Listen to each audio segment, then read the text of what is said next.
તો સૌથી પહેલાં આપણે હેવી બોટમવાળું પેન લીધું છે, એની અંદર આપણે ઘી લઈ લેવાનું છે. ઘીનું પ્રમાણ આપણે થોડું આગળ પડતું રાખવાનું છે. સાથે જ આપણે ઘી ગરમ થાય એટલે એની અંદર આપણે ઘઉંનો લોટ લીધો છે, ઝીણો રોટલીનો, અને એની સાથે જે ચારણ નીકળે છે એ લઈ લીધું છે, એક નાની વાડકી જેટલું. એને બરાબર આપણે શેકી લેવાનું છે. સાથે જ આપણે એક લગભગ 4 થી 5 ચમચી જેટલું નાની વાડકી જેટલું બેસન લઈ લેવાનું છે, અને બધું બરાબર સ્મેલ આવે અને કલર ચેન્જ થાય ત્યાં સુધી એને શેકાવા દેવાનો છે લોટ. પછી એની અંદર આપણે એક મોટો બાઉલ જેટલો આપણે એની અંદર ગોળ એડ કરવાનો છે.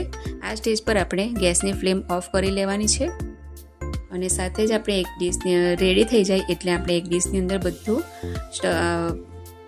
લઈ લેવાનું છે, અને પછી બરાબર એની સપાટી એકદમ સરખી કરી લેવાની છે. Thanks for watching.